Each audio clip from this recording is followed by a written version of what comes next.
नमस्कार साथियों।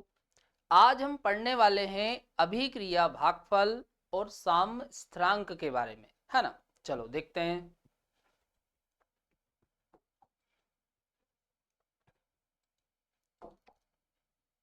तो यहां पर अपन एक अभिक्रिया ले लेते हैं, small A capital A plus small B capital B, और इससे बनाते हैं small C capital C plus small D capital D.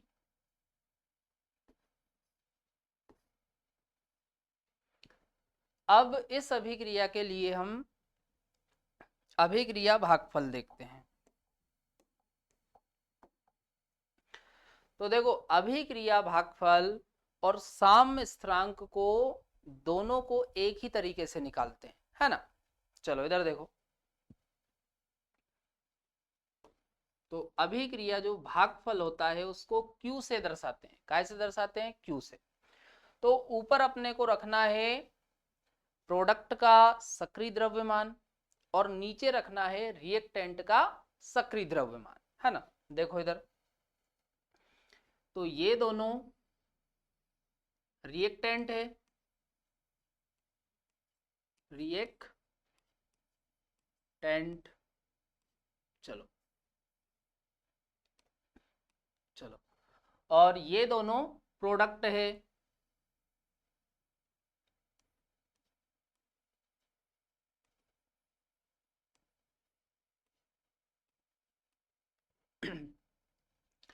अब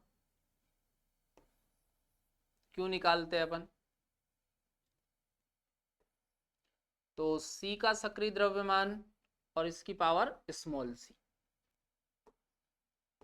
D का सक्रिय द्रव्यमान और इसकी पावर स्मॉल डी, और नीचे आओ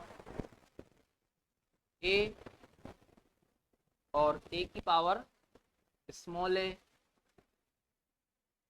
B और B की पावर स्मॉल बी, है ना। और यदि हम K निकालें साम्य स्थिरांक, तो इसका भी सेम ही आना है। C का सक्रिय द्रव्यमान और इसकी पावर स्मॉल सी, D का सक्रिय द्रव्यमान और इसकी पावर स्मॉल डी, और नीचे आ जाएगा A का सक्रिय द्रव्यमान और इसकी पावर स्मॉल ए, B का सक्रिय द्रव्यमान और इसकी पावर स्मॉल बी, है ना। अब देखो, फॉर्मूला दोनों का सेम ही है ना। आप अभिक्रिया भागफल को किसी भी समय निकाल सकते हो, अभिक्रिया भागफल को आप किसी भी समय निकाल सकते हो, है ना।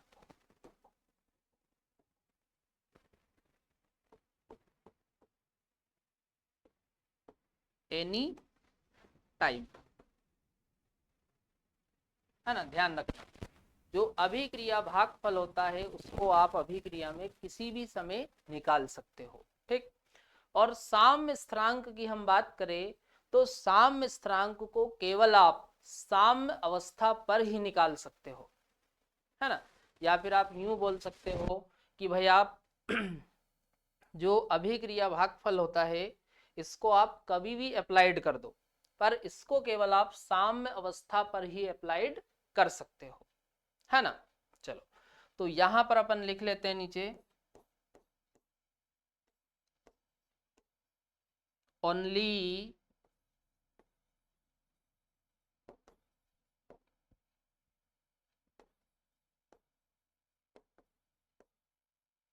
Only equilibrium state.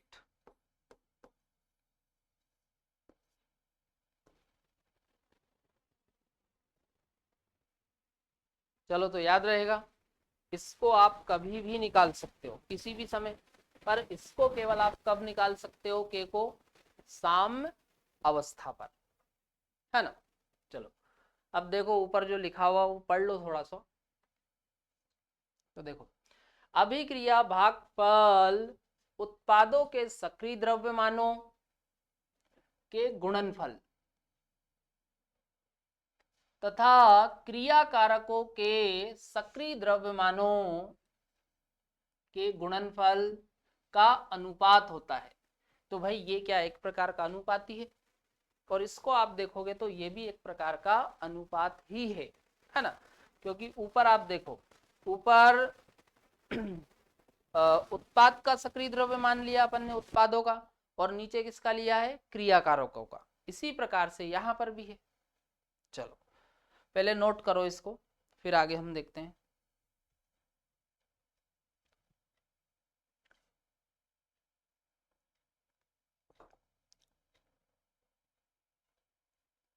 चलो आगे देखो।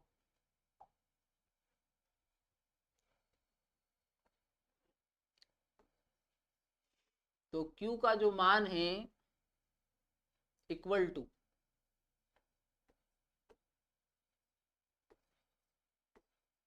प्रोडक्ट, और नीचे लेते हैं रिएक्टेंट का सक्रिय द्रव्यमान।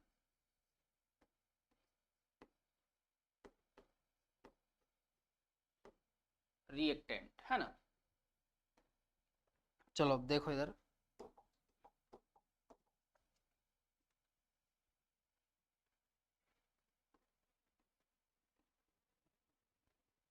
केस फर्स्ट,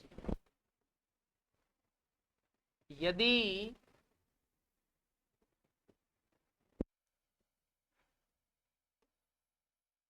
Q का जो मान है ये के मान के बराबर है, Q का जो मान है वो के मान के बराबर है, या फिर यूं बोल दो कि भाई जो Q है वो के बराबर है, तो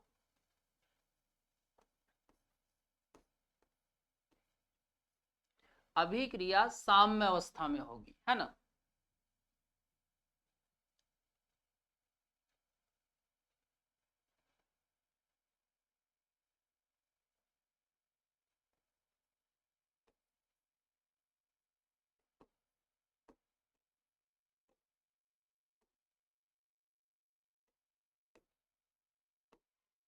इक्विलिब्रियम स्टेट। चलो इसको ऐसा करते हैं अपन,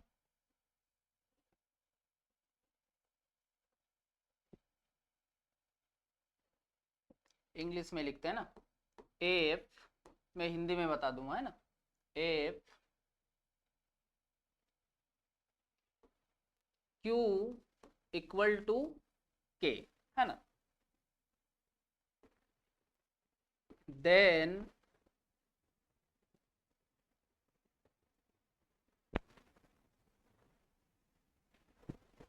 reaction is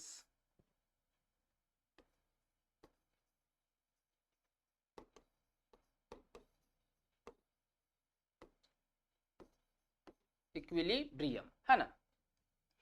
तो भाई जो Q है, Q का मान के बराबर है, तो इस परिस्थिति में जो रिएक्शन है वो साम्य में होगी, या फिर यूं बोल दो साम्य अवस्था पर होगी, है ना।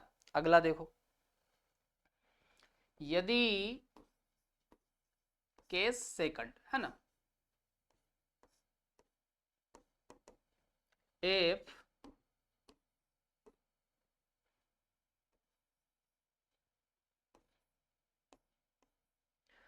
अब आप देखो भाई आपको क्या करना है, यहां पर देखो भाई, अभी यदि अपन रिएक्टेंट को ज्यादा मानते हैं, भाई अपन मान लेते हैं कि जो रिएक्टेंट है उसका जो मान है वो ज्यादा है, तो सीधी सी बात है Q का जो मान है वो कम आएगा। Q का मान कम आ रहा, इसका मतलब K का मान ज्यादा है, तो हम बोल सकते हैं कि भाई जो Q है वो K से कम है। तो then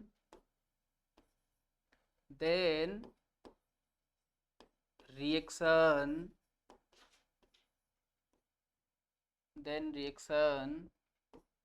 is proceed forward direction, है ना। मतलब जो अभिक्रिया है वो अग्र दिशा में चलेगी। अभिक्रिया किस दिशा में चलेगी? अग्र दिशा में, है ना। चलो, या फिर अपन इस प्रकार से भी लिख सकते हैं, प्रोडक्ट से किधर होगी रिएक्शन, सॉरी रिएक्टेंट से प्रोडक्ट की तरफ, है ना। इस तरीके से भी अपन लिख सकते हैं। जो अभिक्रिया है वो रिएक्टेंट से प्रोडक्ट की तरफ जाएगी, मतलब अग्र दिशा हो गई। चलो अगला देखो, केस थर्ड, इफ Q का जो मान है वो कैसे ज्यादा है अब देखो भाई, यदि प्रोडक्ट का मान ज्यादा होगा तो सीधी सी बात है Q का मान कैसा होगा? ज्यादा। Q का मान ज्यादा है मतलब किससे ज्यादा है? K से, है ना। तो इस कंडीशन में देन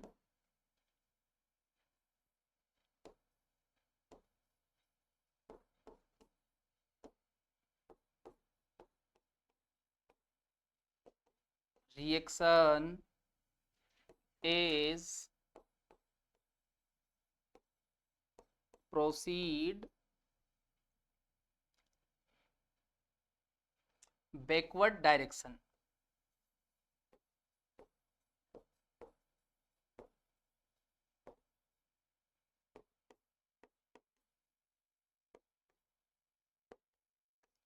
या फिर अपन यूं बोल सकते हैं कि जो रिएक्शन है वो प्रोडक्ट से किधर जाएगी? रिएक्टेंट की तरफ, है ना। चलो, तो ध्यान रखना, यदि Q का मान K के बराबर है, इसका मतलब जो अभिक्रिया है वो साम्य अवस्था में है, या फिर यूं बोल दो कि साम्य में है।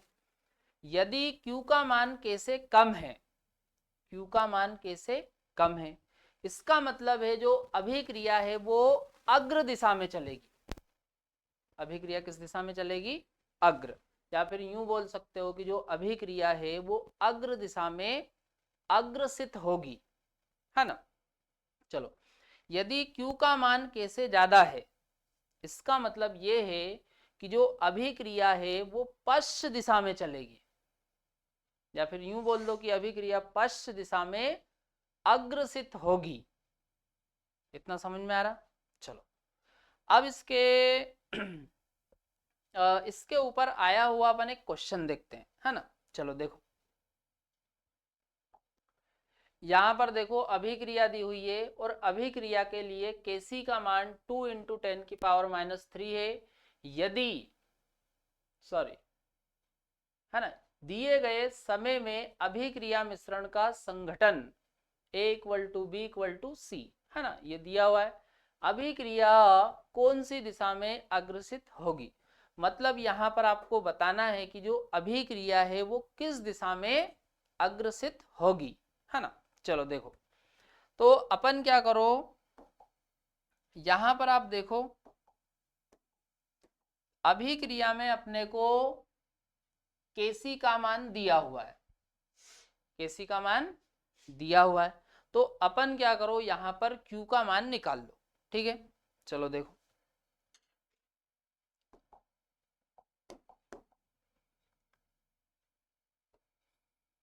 तो Q = अब देखो प्रोडक्ट में देखो B है और C है, तो B का सक्रिय द्रव्यमान और C का सक्रिय द्रव्यमान, और नीचे आ जाएगा A का सक्रिय द्रव्यमान और इसकी पावर। अब मान रखो, चलो अब देखो ये A B C बराबर है, तीनों का मान समान ही है। तो देखो 3 इंटू 10 की पावर -4 इंटू 3 इंटू 10 की पावर -4, और नीचे आप देखो ये पावर लगी हुई है, तो 3 इंटू 10 की पावर -4 इंटू 3 इंटू 10 की पावर -4। तो यहां पर अब आप देखो ये पूरा कैंसिल हो जाएगा। तो यहां पर आप देखो Q का मान कितना आ रहा है, 1। Q का मान कितना आ रहा है, 1। अब यहां पर आप देखो Kc का मान कितना दिया हुआ है, तो Kc इक्वल टू 2 इंटू 10 की पावर -3। तो अब आप देखो आप इसको ऐसा करो, 2 और ये माइनस की पावर है 10 की पावर -3, तो इसको नीचे लेके आओ, तो ये हो जाएगा नीचे 1000। और यहां से यदि आप ये 1000 को हटाओगे तो आपको ऊपर जो अंक है उसमें 3 अंक काउंट करके पॉइंट लगाना पड़ेगा। ठीक है, चलो देखो, तो 2,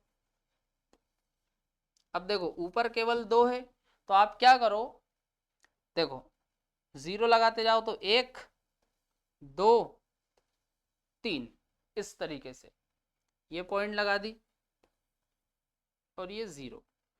तो यहां पर अब आप देखो जो Kc है इसका मान है 0.002। तो भाई आप देखो किसका मान ज्यादा है, Q का मान K से ज्यादा है। Q का जो मान है वो K से ज्यादा है, मतलब जो अभिक्रिया है वो पश्च दिशा में अग्रसित होगी, है ना, या फिर यूं बोल दो पश्च दिशा में अभिक्रिया जाएगी, है ना।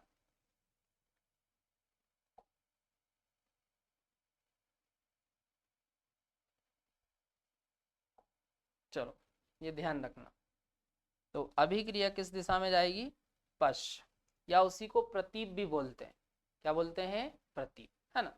चलो नोट करो ये,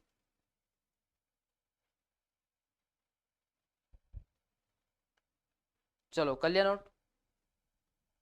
तो इस वीडियो में अपन यहीं तक रखते हैं। अब अगले वीडियो में अपन देखने वाले हैं गिब्स ऊर्जा और Q और K में संबंध, है ना।